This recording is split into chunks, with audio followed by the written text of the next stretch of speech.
आज हम पढ़ने जा रहे हैं केमिकल बॉन्डिंग के बारे में। ठीक है, केमिकल बॉन्डिंग क्या होती है? क्योंकि जो केमिकल बिहेवियर होता है, chemical behaviour of an element depends on it's electronic configuration. जो भी एलिमेंट्स होते हैं उनका जो केमिकल बिहेवियर होता है वो डिपेंड करता है इलेक्ट्रॉनिक कॉन्फ़िगरेशन पे, इलेक्ट्रॉनिक कॉन्फ़िगरेशन पे। या इसके अलावा हम ये कह सकते हैं कि जो एलिमेंट्स होते हैं उनकी जो वैलेंसी होती है उस पर डिपेंड करता है कि उसका केमिकल नेचर क्या होगा, उनकी वैलेंसी पे। वैलेंसी क्या होते हैं कि जो भी एलिमेंट उसके बाहर वाले शेल में जो इलेक्ट्रॉन्स होते हैं जो बॉन्ड फॉर्मेशन में हिस्सा लेते हैं उसको हम वैलेंसी कहते हैं। ठीक है, तो जब भी एलिमेंट्स आपस में मिलते हैं, जब भी कोई एलिमेंट दूसरे एलिमेंट के साथ मिलता है उसमें एक सलाहियत होती है, इट कैन डोनेट इलेक्ट्रॉन, वो डोनेट कर सकता है इलेक्ट्रॉन दूसरे एलिमेंट को, वो शेयर कर सकते हैं इलेक्ट्रॉन्स और गेन कर सकते हैं।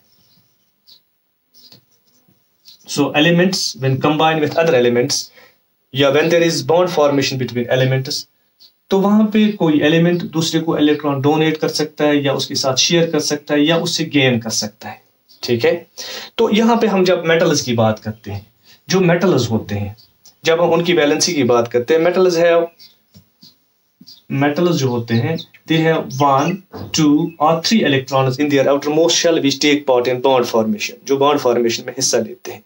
ठीक है, और मेटल्स की क्या होते हैं, they have tendency to lose electrons, 1, 2, 3 electrons वो लॉस कर सकते हैं। इसी तरह जो नॉन मेटल्स होते हैं, नॉन मेटल्स जो है दे हैव 5, 6 और 7 electrons in their outermost shell which take part in bond formation। तो यहाँ पे जब हम 5 की बात करते हैं, इसको 3 इलेक्ट्रॉन्स और चाहिए, इसको 2 इलेक्ट्रॉन्स और चाहिए, इसको 1 इलेक्ट्रॉन और चाहिए। तो इसका मतलब यहाँ पे जब मेटल्स की बात है, मेटल 1 इलेक्ट्रॉन दे सकते हैं, 2 दे सकते हैं, 3 दे सकते हैं। ये 1 इलेक्ट्रॉन हासिल गेन कर सकते हैं, 2 इलेक्ट्रॉन्स गेन कर सकते हैं, 3 इलेक्ट्रॉन्स गेन कर सकते हैं। इस तरह मेटल्स और नॉन मेटल्स में ये एफिनिटी होती है कि they can combine to form compounds by donating electron. ठीक है, क्योंकि मेटल्स जो है मेटल्स इलेक्ट्रॉन दे सकते हैं, तो नॉन मेटल्स जो है they can gain electron. So इनमें एफिनिटी होती है कि metals they can donate electron and non metals they can gain electron.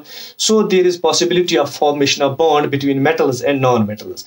जब मेटल्स और नॉन मेटल्स आपस में मिलते हैं, दे फॉर्म, एक्चुअली क्या होता है, they form a bond, some sort of attraction or some sort of bond is formed between metals and non-metals।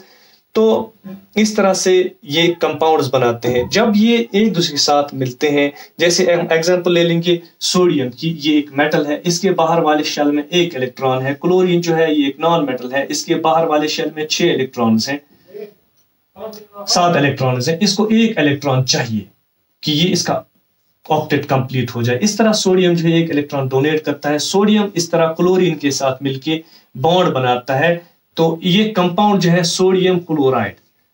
ये बॉन्ड कैसे बनता है, because sodium can donate an electron and there is donation of electron, और ये जो है 1 electron gain करता है। So there is transfer of electron from one element to another. This type of bond is called electrovalent bond. So electrovalent bond क्या होता है, it is formed due to complete transfer of electrons when there is complete transfer of electron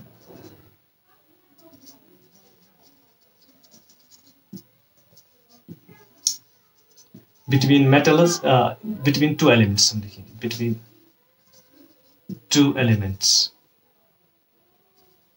जब 2 elements के दरमियान when there is complete transfer of electron from one element to another element, these 2 elements are usually, one is metal and another is non-metal, तो इसको हम कहते हैं electrovalent bond. ठीक है, या इसको आयोनिक बॉन्ड भी कहते हैं, आयोनिक बॉन्ड। अब हम और एग्जांपल दे देंगे जिससे हमें क्लियर हो जाएगा। जैसे हमारे पास और एक एलिमेंट है, जिस तरह मैग्नीशियम है। मैग्नीशियम जो है, जो इसकी इलेक्ट्रॉनिक कॉन्फ़िगरेशन है 2,8,2, इसमें 2 इलेक्ट्रॉन्स डोनेट करने की सलाहियत है, देने की सलाहियत है। और इसी तरह यहाँ पे क्लोरीन है, इसकी इलेक्ट्रॉनिक कॉन्फ़िगरेशन है 2,8,7। तो जाहिर सी बात है यहाँ पे 7, इसको 1 इलेक्ट्रॉन चाहिए, यहाँ पे 2 इलेक्ट्रॉन्स हैं, ये 2 इलेक्ट्रॉन्स दे सकता है। तो जब मैग्नीशियम जो है इसके बाहर वाले शेल में कितने इलेक्ट्रॉन्स हैं, 1 और 2। ठीक है, और इसी तरह जो क्लोरीन है अगर हम एक क्लोरीन ले लेंगे 1 2 3 4 5 6 7, इसको एक इलेक्ट्रॉन चाहिए। यहाँ पे और एक क्लोरीन 1 2 3 4 5 6 1 2 3 4 5 6 एंड 7, इसको भी एक इलेक्ट्रॉन चाहिए, इसको भी एक। तो ये मैग्नीशियम इसको एक इलेक्ट्रॉन दे सकता है, ये इलेक्ट्रॉन इसको दे सकता है, ठीक है।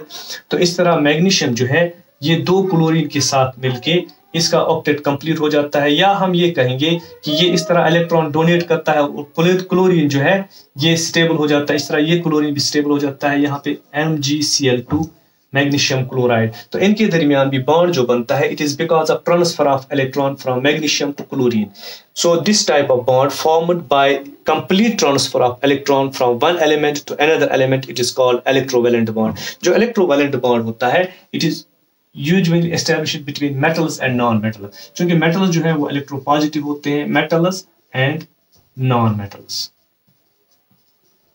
So electrovalent bonds are formed between metals and non-metals, ठीक है। तो जो ये कंपाउंड उसमें बनते हैं, जैसे अभी हमने लिखा MgCl2 मैग्नीशियम क्लोराइड, इसी तरह सोडियम क्लोराइड, इसी तरह potassium chloride.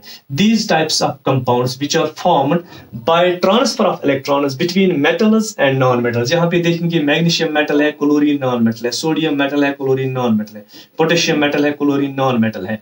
So this bond which is usually formed between metals and non-metals by transfer of electrons, it is called electrovalent bond, and these compounds are called ionic compounds, ionic compounds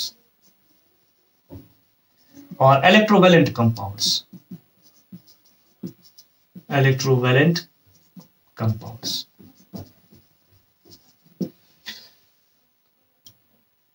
तो अब हम इंशाल्लाह अगले class में पढ़ेंगे कि properties of electrovalent compounds. आज तो आपने इतना ही याद रखना है कि जो आयोनिक कंपाउंड्स होते हैं, these are usually formed between metals and non metals by complete transfer of electrons, और and these type of bonds are called electrovalent bonds. और दूसरी टाइप के